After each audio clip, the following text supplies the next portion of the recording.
Ever wonder why some people stay calm in the chaos while others crumble? It's not luck, it's training. In a world full of triggers, pressure, and opinions, learning to be unbothered is a power move. This isn't about not caring, it's about knowing what deserves your energy and what doesn't. Today, let's unlock the mindset that turns stress into strength. Emotional control is a skill, not a personality trait.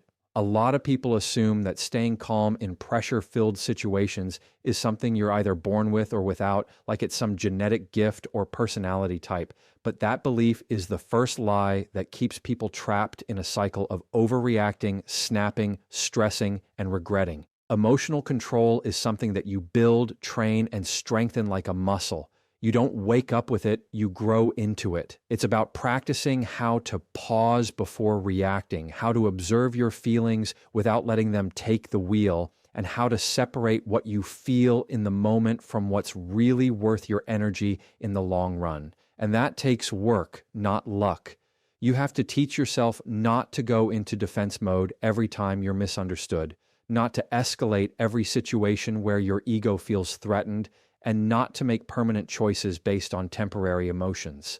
The problem is that most people were never taught how to do that. We live in a world that rewards quick reactions, claps for clapbacks, and praises the loudest voice in the room, even if it's the most emotionally unstable. We see people who are explosive being labeled as strong, and people who stay calm being mistaken for weak. But emotional control has nothing to do with suppressing what you feel. It's about directing it. It's about knowing that your emotions are messengers, not masters. And instead of letting every trigger turn into a reaction, you learn to turn them into reflection. What did that moment teach me? What part of me is still healing that made me want to snap? What boundary needs to be built so this doesn't keep happening again?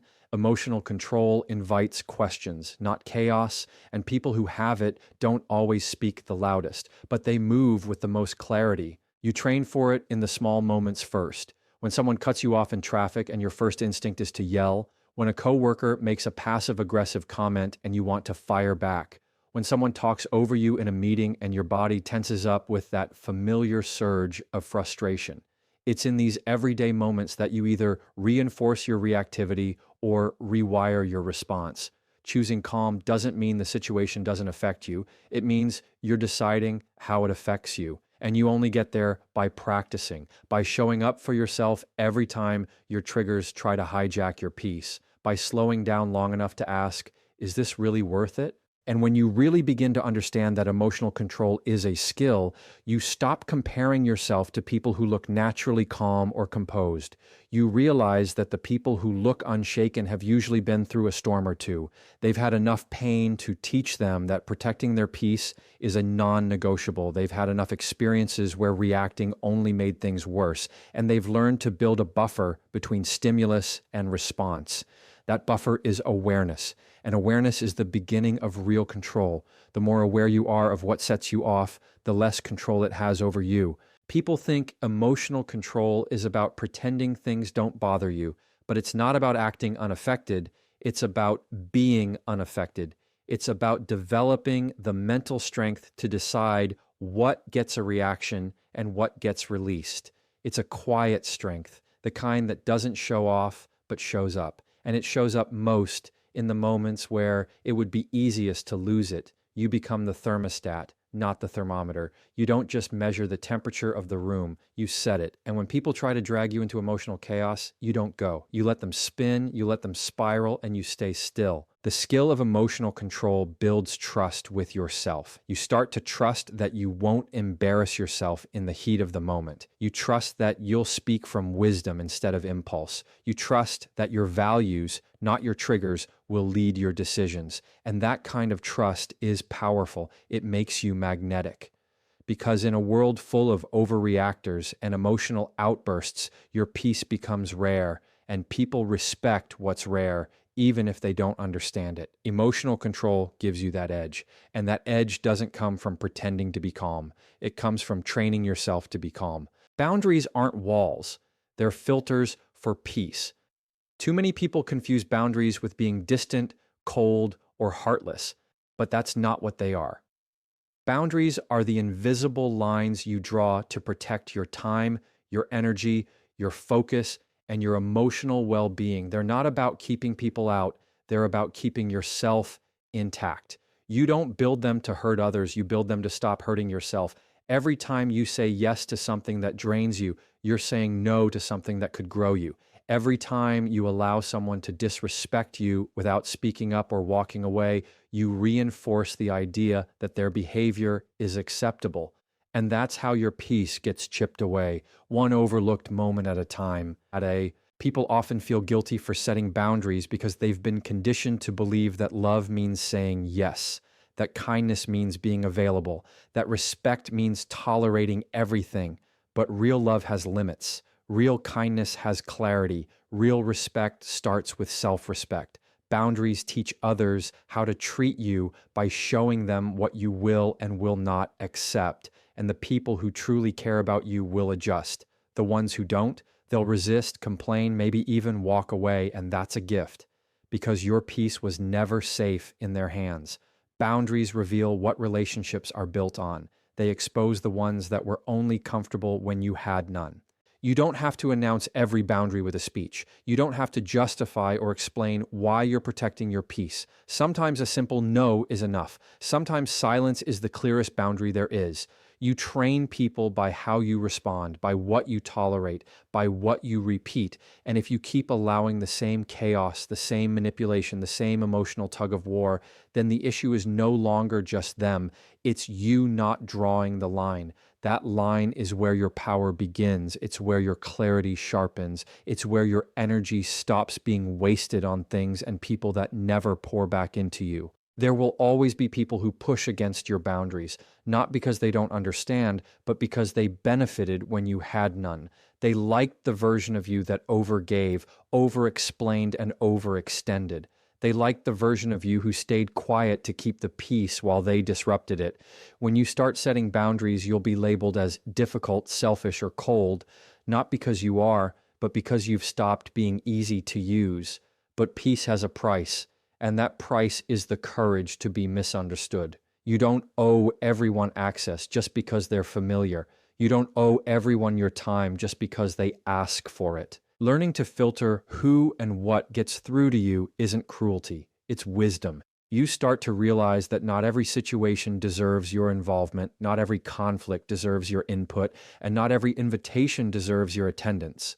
When you start living like your peace matters, you begin to say no without apology. You walk away without drama. You disconnect without making it a public announcement. You stop being reactive and start being intentional. And that shift isn't loud, but it's powerful. You don't rise by being constantly available. You rise by being strategically unavailable to things that cost too much emotionally. Boundaries help you conserve energy. They help you preserve joy. They help you stay focused on what really matters instead of constantly being pulled in directions that leave you feeling drained. You start showing up in your life with more clarity, more stability, and more authenticity because you're no longer splitting yourself into pieces just to please others. You're no longer shaping your identity around what other people want from you. You reclaim your time, your voice, your mental space. You're not walling people out, you're filtering wisely. And in that filter, you make room for real connection, not constant exhaustion. You make space for the version of you that's not just surviving, but thriving. Not every reaction deserves your response. Life is full of moments that try to pull you in, provoke you, bait you into defending, explaining, proving, or arguing.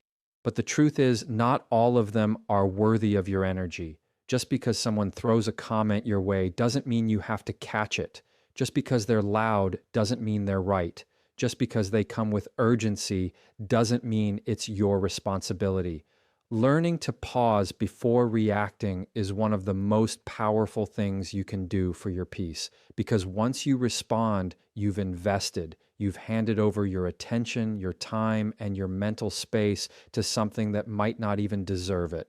There's a quiet strength in restraint, the kind that says, I saw that, I heard that, but I don't need to let it live in my head. When you respond to every bit of negativity, every slight, every opinion, you become emotionally exhausted. You start to live reactively instead of intentionally. And that's when your peace starts slipping. Every response costs something. And if you're not careful, you'll be bankrupting your own mental clarity just to make a point that doesn't even change anything. People will say things to test you, to throw you off, to get a rise out of you. And the more you respond, the more power you hand over. But when you can hold your response, you hold your ground. The need to respond often comes from ego, that part of us that wants to be understood, wants to be right, wants to correct the narrative. But what if your peace was more important than being right? What if you could let someone misunderstand you and still sleep at night? That's real maturity. That's growth. That's freedom. Because you're no longer living your life on a leash, being pulled by every opinion, every comment, every piece of gossip or noise. You start responding less because you've started valuing your energy more. You begin to realize that some battles are designed to distract you, not develop you.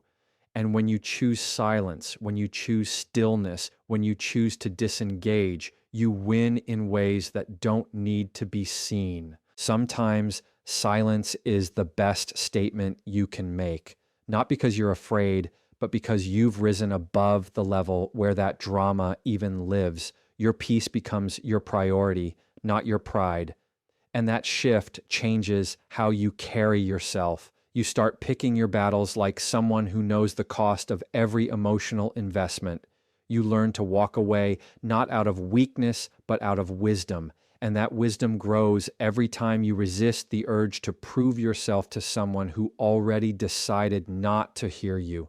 Every time you hold your response, you protect your power. There are people who thrive off reactions. They feed off chaos. They enjoy watching others spiral while they sit back and smirk. Don't give them that satisfaction. Don't give them that control, because once they know how to push your buttons, they will never stop pressing them. But when you stop reacting, they lose access. They lose leverage, and you gain peace. Peace that's not earned through arguments, but guarded through discipline. You start to master the art of being unbothered, not because nothing affects you, but because you've chosen what deserves your energy. You don't owe everyone an explanation. You don't owe every situation your response. You don't have to jump into every fire someone else starts. You are allowed to protect your peace without apologizing for it. You are allowed to say nothing and still mean everything. The strongest people are not the loudest, they're the most secure. And security isn't loud, it's steady, it's grounded. It's the ability to stand firm when everything around you is trying to pull you into chaos. And you stand because you've trained yourself to know the value of your voice and the weight of your response. Your silence is louder than their noise. In a world where people are constantly trying to out-talk, out-shout, and out-argue each other, choosing silence feels like rebellion. But it's not weakness, and it's not fear. It's power under control. When people come at you loud, aggressive, sarcastic, or passive-aggressive, the instinct is to match energy, to clap back, to show you won't be disrespected. But what if the loudest thing you could do was say nothing? What if holding your peace spoke louder than all their noise combined? That kind of silence isn't empty. It's full of intention. It's the silence that says, I won't be dragged into your chaos. It's the silence that says, I know who I am, and I don't need to prove it through arguments or explanations. People who are loud often confuse volume with strength, but the person who doesn't need to react is the one truly in control. When you choose silence, it doesn't mean you didn't notice the disrespect. It means you decided it wasn't worth your energy. You don't let them decide when and where your peace ends. You don't let their noise become your soundtrack. Because if you always respond to noise with noise, you stay stuck in a cycle of emotional chaos. Silence breaks that cycle. It creates space. It gives you clarity. It lets you choose your next move, not just react to theirs. And that pause, that space, that's where your power lives, in the decision to not be moved by things that used to shake you. Silence doesn't mean you're okay with being mistreated. It means you're picking the right time, place, and energy to speak, if at all. Some people argue not to understand, but to dominate. They don't want resolution. They want control. They want attention. They want to watch you lose your calm because when you do, they win. But silence protects your position. It shows you're not emotionally available for their drama. You've moved from being reactive to being intentional. And when people start to notice they can't provoke a response from you anymore, they either step up or step back. Either way, you win without saying a word. The power of silence is that it makes space for truth to rise to the surface without you forcing it. You don't have to defend yourself against lies when time and truth can do the work for you. You don't have to rush to correct every false narrative when your life becomes the evidence. When you live with consistency, integrity, and peace, the noise eventually dies down, and you never had to shout to be heard. Silence lets you conserve energy. It keeps your dignity intact. It protects your peace from being pulled into every petty exchange or emotional tug of war that people throw your way. People will try to bait you. They'll push your buttons, test your patience, corner you into reacting. But when you hold steady in silence, it becomes clear who really has the control. It becomes clear that you're not easy to shake, not easy to access, not easy to manipulate. Your calm becomes your boundary. Your lack of reaction becomes your standard. And in that quiet, people start to hear their own noise louder. They start to realize you're not there to dance with their dysfunction anymore. You've moved past that level. You've matured into silence that isn't cold. It's focused, not absent. It's disciplined, not afraid. It's elevated. Choosing silence teaches you something about yourself. It shows you what really matters and what doesn't. It helps you untangle your worth from other people's words. You stop needing to have the last word. You stop needing to convince, correct, or compete. You stop handing out emotional access to people who haven't earned the right to it. And in return, you gain clarity, you gain peace, you gain control, not of them, but of yourself. And that kind of control doesn't have to be shouted from the rooftops. It just lives quietly, confidently, unshaken by the noise that never deserved your attention in the first place. You don't rise by reacting, you rise by refocusing. Every time something tries to pull your attention, pull your emotions, pull your energy, you have a choice. You can either let it pull you into a spiral, or you can pause, step back, and redirect yourself toward what actually matters. Rising doesn't come from fighting every battle or responding to every challenge. It comes from discipline. The discipline to keep your mind where your goals live, not where your distractions scream. There will always be something tempting you to react, an insult, a misunderstanding, a delay, a disappointment. But the ones who rise are the ones who don't lose themselves in it. They stay locked in. They stay grounded in where they're going, not what's trying to knock them off course. Reacting might feel like movement, but it's not progress. It might feel like power, but it's not peace. It's just noise. Noise that keeps your focus fragmented and your emotions scattered. Reacting is easy. Anyone can do that. But refocusing, that takes strength. It takes the kind of strength that says, I see the chaos, but I'm not letting it steal my direction. I hear the noise, but I'm not giving it space in my mind. That's how you rise. You rise when you learn to lead yourself back to clarity, even when everything around you is trying to confuse you. You rise when you choose to invest in your focus instead of spending it on things that only create more stress. Every moment you spend reacting to things that don't align with your goals is a moment stolen from the things that do. And when you're constantly reacting, you lose momentum. You drift into survival mode instead of creation mode. You stop building and start defending. But the people who move forward in life are the ones who know how to refocus quickly.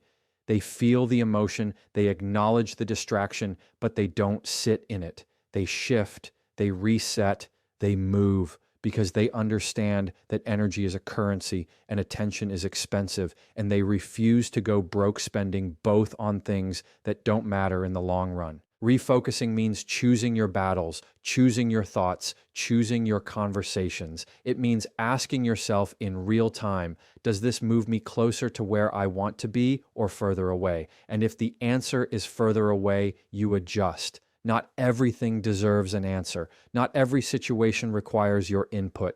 Rising requires restraint. It requires a sense of internal leadership where you're not just reacting to your day, you're directing it. You have to know when to engage and when to disengage, when to speak and when to stay silent, when to push forward and when to pull back. That discernment is how you stop living in emotional loops and start moving in intentional steps. The distractions won't stop. The noise won't stop. The misunderstandings, the unexpected delays, the people who test your patience, they're all going to show up. But how you show up in response is what decides whether you stay stuck or rise. Refocusing doesn't mean ignoring reality. It means choosing what gets your full presence. It means you take your power back from the chaos and put it back into your purpose. You stop being emotionally available to every disruption.